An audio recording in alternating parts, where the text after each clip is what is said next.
اعوذ باللہ من الشیطان الرجیم بسم اللہ الرحمن الرحیم۔ شروع اللہ کے نام سے جو بڑا مہربان اور نہایت رحم فرمانے والا ہے۔ تمام دیکھنے اور سننے والوں کو السلام علیکم۔ حضرت عباس رضی اللہ تعالیٰ عنہ کی شہادت کا واقعہ۔ حضرت علی رضی اللہ تعالیٰ عنہ کی زوجہ، جنتی عورتوں کی سردار حضرت فاطمہ الزہرا رضی اللہ تعالیٰ عنہا کی وفات کے بعد حضرت علی نے اپنے بھائی عقیل سے درخواست کی کہ وہ ایسی عورت تلاش کریں جو اعلیٰ حسب نسب سے تعلق رکھتی ہو، تاکہ اس سے بہادر اور دلیر اولاد پیدا ہو جو کربلا میں امام حسین کی مددگار بنے۔ لہٰذا عقیل نے بنو کلبیہ کی ایک عورت فاطمہ بنت حزام کا نام پیش کیا، جنہیں ام البنین کہا جاتا تھا۔ ان کا خاندان شرافت، پاکیزگی، سخاوت، مہمان نوازی اور بہادری میں عرب کا سب سے مشہور قبیلہ تھا۔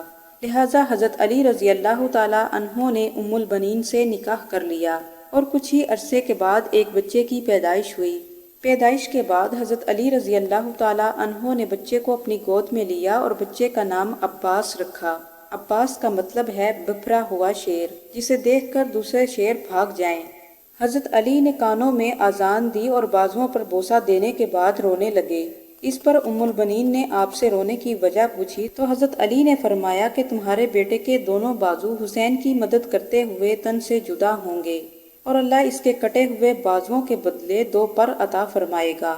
حضرت عباس رضی اللہ تعالیٰ عنہ امام حسن اور امام حسین رضی اللہ تعالیٰ عنہ کے ساتھ ہی پلے بڑھے، لیکن آپ نے کبھی اپنے آپ کو اپنے بھائیوں کے برابر نہیں سمجھا اور ہمیشہ انہیں اپنا امام سمجھتے تھے۔ وہ حضرت امام حسن اور حسین کو ابن رسول اللہ یا سیدی کہہ کر پکارتے تھے۔ حضرت عباس ابن علی نہایت ہی خوبصورت تھے اور آپ دراز قد بھی تھے۔ روایات میں آتا ہے کہ جب آپ گھوڑے پر سوار ہوتے تو آپ کے پاؤں زمین سے لگ جاتے۔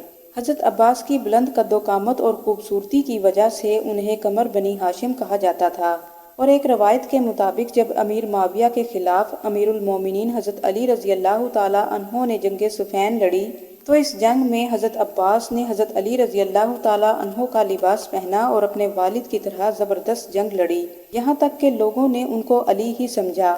جب حضرت علی خود میدان جنگ میں اترے تو لوگ ان کو دیکھ کر حیرت زدہ رہ گئے۔ اس موقع پر حضرت علی نے اپنے بیٹے حضرت عباس کا تعارف کرواتے ہوئے فرمایا کہ یہ عباس ہے اور یہ بنی ہاشم کے چاند ہیں۔ اسی وجہ سے حضرت عباس کو قمر بنی ہاشم کہا جاتا تھا۔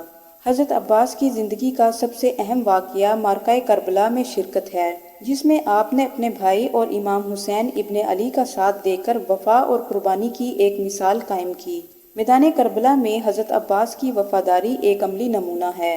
تاریخ نے ایسی وفا اور ایسی جانثاری نہیں دیکھی۔ حضرت عباس مدینہ میں ہمیشہ امام حسین کے شانہ بشانہ رہے۔ جوانی امام حسین رضی اللہ تعالیٰ عنہ کی خدمت میں گزاری۔ بنی ہاشم میں آپ کا خاص رعب اور دبدبہ تھا۔ بنی ہاشم کے 30 جوان حضرت امام حسین کے دفاع کے لیے ہمیشہ تیار رہا کرتے تھے اور حضرت عباس ان جوانوں کے امیر تھے۔ جب امیر معاویہ سن 61 ہجری کو تخت نشین ہوا تو اس نے فوراً حکم دیا کہ حسین ابن علی کو حراست میں لے کر دمشق بلایا جائے اور انہیں بیعت پر مجبور کیا جائے۔ لہٰذا لشکر شام جب مکہ پہنچا تو امام حسین رضی اللہ تعالیٰ عنہ اس وقت کربلا جانے کی تیاری کر رہے تھے۔ اس موقع پر حضرت عباس نے اپنے بھائی کی حمایت میں اور بنو امیہ کی سرکشی کے خلاف مکہ میں ایک زبردست خطبہ ارشاد فرمایا۔ واقعہ کربلا کے وقت حضرت عباس کی عمر تقریباً 35 سال تھی۔ امام حسین نے آپ کو لشکر حسین کا علمدار قرار دیا تھا۔ امام مظلوم اپنے بھائی حضرت عباس اور 72 ساتھیوں سمیت یکم محرم کو کربلا پہنچے، جہاں 30,000 سے زائد یزیدی لشکر کے سپاہیوں نے آپ کے قافلے کو روک لیا اور فرات کا پانی بند کر دیا۔ یزیدی لشکر کے ساتھ جنگ کا آغاز ہوتا ہے اور ایک ایک کر کے قافلہ حسینی کے بہادر شہید کر دیے جاتے ہیں، لیکن امام حسین نے حضرت عباس رضی اللہ تعالیٰ عنہ کو لڑنے کی اجازت نہیں دی۔ کربلا میں حضرت عباس نے اپنی شہادت سے ایک تاریخ رقم کی تھی۔ آپ حسینی فوج کے قابل ترین اور ماہر ترین سپہ سالار تھے۔ روایتوں میں آتا ہے کہ جب تک حضرت عباس رضی اللہ تعالیٰ عنہ حسینی لشکر میں موجود رہے تھے، یزیدی لشکر میں موجود کوئی سپاہی بھی چین کی نیند نہ سو سکا۔ جب عاشورہ کی رات امام حسین نے اپنے تمام ساتھیوں سے کہا کہ رات کے اندھیرے کا سہارا لے کر جس کا جی چاہے یہاں سے چلا جائے، کیونکہ کل کی صبح سب کی شہادت یقینی ہے، اس وقت سب سے پہلے حضرت عباس رضی اللہ تعالیٰ عنہ نے اپنی وفاداری کا اعلان کیا۔ اور کہا امام ہم کس طرح آپ کا ساتھ چھوڑ دیں، ہم ہرگز آپ کو دشمنوں کے مقابلے میں تنہا نہیں چھوڑیں گے، ہم آخری سانس تک آپ کے ساتھ رہیں گے۔ 10 محرم یوم عاشورہ کو جب حسینی خیمہ میں پانی ختم ہو گیا اور بچے پیاس سے رونے لگے اور امام حسین رضی اللہ تعالیٰ عنہ کی بیٹی سکینہ پیاس کی شدت سے بے حال تھی، جب جناب عباس نے یہ منظر دیکھا تو ان سے رہا نہ گیا اور انہوں نے حضرت امام حسین سے پانی لانے کی اجازت مانگی اور پانی لینے کے لیے نہر فرات کی طرف نکل پڑے۔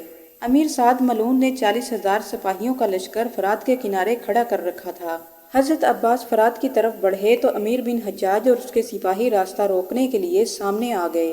حضرت عباس سے ان کی شدید جھڑپیں ہوئیں، لیکن اس شیر کے سامنے کون ٹک سکتا تھا؟ آپ نے دشمن پر پے در پہ حملے کیے اور انہیں وہاں سے بھگا دیا۔ حضرت عباس دریا کے قریب گئے اور پانی کو اپنے ہاتھوں کی چلو سے اٹھایا۔ آپ خود بھی بہت شدید پیاسے تھے، مگر جب یہ خیال آیا کہ ان کی پیاری معصوم سی بھتیجی وہاں خیمے میں پانی کے انتظار میں ہوگی تو آپ نے خود بھی پانی پینا گوارا نہ کیا، لہٰذا آپ نے پانی سے اپنے ہاتھ کھینچ لیے اور مشکیزے میں پانی بھر کر خیمے کی طرف روانہ ہوئے کہ اچانک یزیدی لشکر نے پیچھے سے حملہ کر دیا۔ آپ پر نیزوں کی بارش ہوئی، جناب عباس کے دونوں بازو زخمی ہو گئے۔ آپ زخمی بازوؤں کے ساتھ دشمن پر پے در پہ حملے کرتے رہے۔ اس شیر کی دھاڑ سے سپاہی چاروں طرف بکھر جاتے اور میدان میں چاروں طرف گھمسان مچا ہوا تھا۔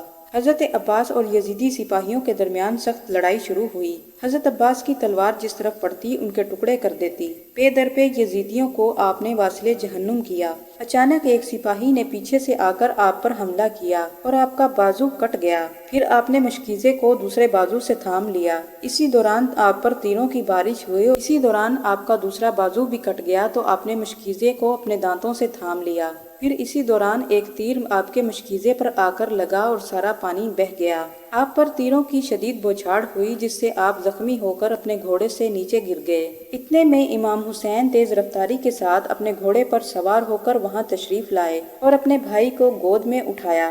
حضرت عباس نے اپنے بھائی کو دیکھا اور سرگوشی کرتے ہوئے کہا کہ میرے بھائی، اور آپ کی روح پرواز کر گئی۔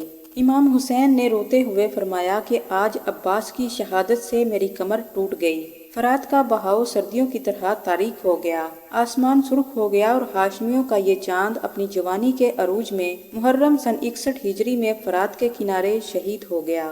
ناظرین، یہ تھی ہماری آج کی ویڈیو۔ اگر آپ کو یہ ویڈیو پسند آئی ہو تو لائک اور سبسکرائب کرنا نہ بھولیں۔ ملتے ہیں اگلی ویڈیو کے ساتھ، اجازت دیجیے، اللہ حافظ۔